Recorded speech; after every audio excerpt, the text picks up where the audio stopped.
आज एक ही दिन में गोवा दिल्ली एयरपोर्ट पर 2 बड़े विमान हादसे टल गए। गोवा और दिल्ली एयरपोर्ट पर आज 2 बड़े हादसे टल गए। नई दिल्ली के इंदिरा गांधी एयरपोर्ट के रनवे पर बड़ी लापरवाही के कारण इंडिगो और स्पाइस जेट के विमान आमने सामने आ गए। इंडिगो की फ्लाइट लैंड करने के बाद जब टैक्सीवे पर थी, उसी समय स्पाइस जेट का प्लेन टेक ऑफ के लिए इंडिगो विमान के सामने आ गया। हालांकि इसमें कोई हताहत नहीं हुआ है। मामले में डीजीसीए ने जांच शुरू कर दी है। दूसरी घटना गोवा एयरपोर्ट की है, जहां गोवा से मुंबई जाने वाली जेट एयरवेज की फ्लाइट हादसे का शिकार हो गई। टेक ऑफ करते समय फ्लाइट रनवे से फिसल गया, जिसके बाद इमरजेंसी लैंडिंग करनी पड़ी। सूत्रों के मुताबिक प्लेन के पहिए में आग भी लगी थी। हादसे में कई पैसेंजर्स को मामूली चोटें भी आई हैं। मोहाली में बस और ट्रक की टक्कर में बॉक्सिंग खिलाड़ी बाल बाल बच गए। पंजाब स्पोर्ट्स इंस्टीट्यूट के बच्चों को लेकर जा रही बस मोहाली फेज 8 और 9 के इसी चौक पर टकराई है और जिस ट्रक से टकराई है वो ट्रक यहाँ पर आप देख सकते हैं कि वो पलट गया है।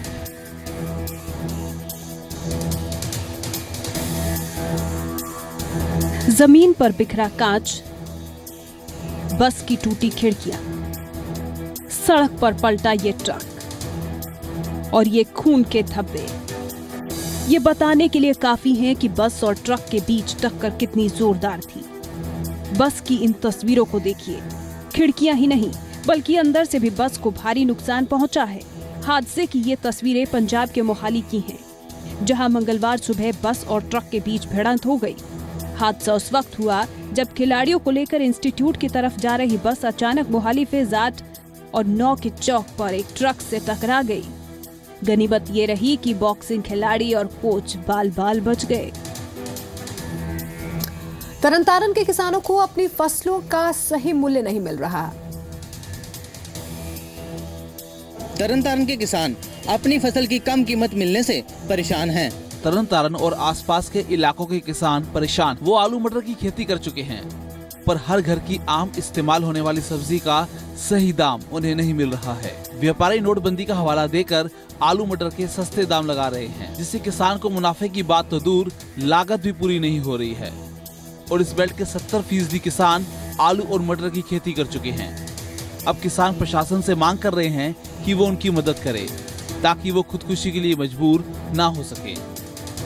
ਜਿਹੜਾ ਮਟਰਾਂ ਤੇ ਆਲੂਆਂ ਦਾ ਬਿਲਕੁਲ ਭਾਅ ਨਹੀਂ ਮਿਲ ਰਿਹਾ, ਜਿਹਦੀ ਬਿਜਾਈ ਦੇ ਉੱਤੇ 30,000 ਰੁਪਇਆ ਏਕੜ ਦਾ ਖਰਚਾ ਆ ਰਿਹਾ ਤੇ ਵੜਤ ਜਿਹੜੀ ਸਾਨੂੰ 20,000 ਰੁਪਇਆ ਸਿਰਫ ਹੋ ਰਹੀ ਆ। 10,000 ਰੁਪਇਆ ਸਾਨੂੰ ਪੱਲਿਓਂ ਪਾਉਣਾ ਪੈ ਰਿਹਾ ਵਾ, ਜਿਸ ਕਰਕੇ ਜ਼ਿਮੀਂਦਾਰ ਜਿਹੜਾ ਉਹ ਖੁਦਕੁਸ਼ੀਆਂ ਲਿਜਾ ਰਿਹਾ ਵਾ।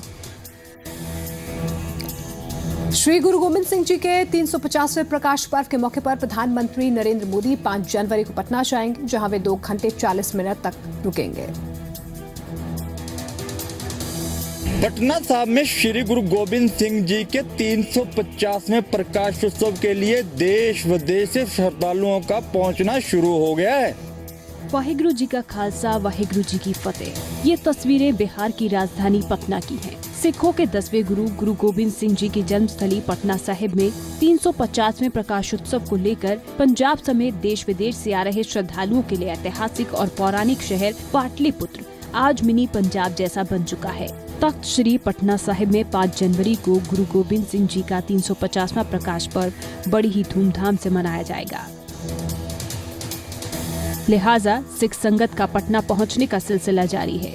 पटना रेलवे स्टेशन की इन तस्वीरों से आप खुद अंदाजा लगा लीजिए कि यहाँ कितनी तादाद में श्रद्धालु पहुँच रहे हैं। कोई पंजाब से आ रहा है तो कोई महाराष्ट्र के नांदेड़ से। लोग अपने परिवार के साथ गुरु की नगरी पहुँच रहे हैं। पटना में इन दिनों प्रकाश पर्व की रौनक है। गुरु की नगरी को शानदार तरीके से सजाया गया है। गुरु गोविंद सिंह के 350वां जन्मोत्सव को लेकर पटना पूरी तरह से सज चुका है। यह है गांधी मैदान में बनाई गई टेंट सिटी। जितनी बड़ी सिटी उतना ही बड़ा लंगर, जिसमें हर रोज करीब 1 से 1.25 लाख लोगों को खाना खिलाया जाएगा। इसमें जो कारीगर है बनाने वाला 100 आदमी वो है, तो 2000-1900 आदमी बरताने वाला जो संगत को बरताएगा। अलग अलग शिफ्टां 3 शिफ्टां बनेगा 8 घंटे की। इस तरह के 3 हॉल इस टेंट सिटी में बनाए गए हैं, जहां मनाली के पहाड़ों पर बर्फ जमी हुई है, लेकिन सैलानियों को यहां पर फिर से बर्फबारी का इंतजार है। भारी संख्या में सैलानी इस वक्त मनाली पहुंच रहे हैं, तो सैलानी एक बर्फबारी होने का इंतजार कर रहे हैं। मनाली का मौसम इन दिनों बेहद खुशगवार हो गया है। ऊंचे पहाड़ों पर जमी सफेद बर्फ की चादर हर पल अपने सैलानियों का मन मोह रही है। आसमान में खिली नरम धूप के बीच गुनगुनी ठंड इन्हें रोमांच का एहसास करा रही है। हमने एक्सपेक्ट किया था उससे भी ज़्यादा ठंड है। Actually the temperature is too low, it was around -6 और समथिंग, और बहुत ही ज़्यादा ठंड थी। हम जब आए तो टोटली फ्रीज हो गए थे, बट 2 दिन जब हम रहे तो थोड़ा टेम्परेचर से एक्वेंटेड होते जा रहे। और अब जाते जाते देखिए आज के मौसम का हाल। पहाड़ों पर जहां शीतलहर का प्रकोप बढ़ता जा रहा है, वहीं मैदानी इलाकों में भी ठंड बढ़ गई है। आज एक बार फिर से आसमान पर हल्की धूप छाई रही। दिल्ली और गुरुग्राम का आज का मैक्सिमम टेम्परेचर 22 डिग्री सेल्सियस रहा, तो चंडीगढ़ का 20 डिग्री और हिसार का 21 डिग्री सेल्सियस अधिकतम तापमान दर्ज हुआ। पंजाब की बात करें तो अमृतसर और बठिंडा आज भी ठंडे रहे। दोनों ही शहरों में तापमान 20 डिग्री सेल्सियस रहा, जबकि लुधियाना और पटियाला का आज का अधिकतम तापमान 22 डिग्री सेल्सियस रहा। पहाड़ों पर ठंड का प्रकोप बढ़ गया है। शिमला में आज अधिकतम तापमान 15 डिग्री सेल्सियस, मनाली में 13 डिग्री और धर्मशाला में 16 डिग्री अधिकतम पारा दर्ज किया गया। जबकि जम्मू कश्मीर की राजधानी श्रीनगर का अधिकतम तापमान आज 11 डिग्री सेल्सियस तक लुढ़क गया। माना जा रहा है कि मैदानी इलाकों में हल्की धूप से कुछ राहत मिल सकती है, लेकिन पहाड़ी इलाकों में ठंडी हवाएं ज्यादा परेशान कर सकती हैं। ब्यूरो रिपोर्ट के साथ संदीप सिंह, जी मीडिया।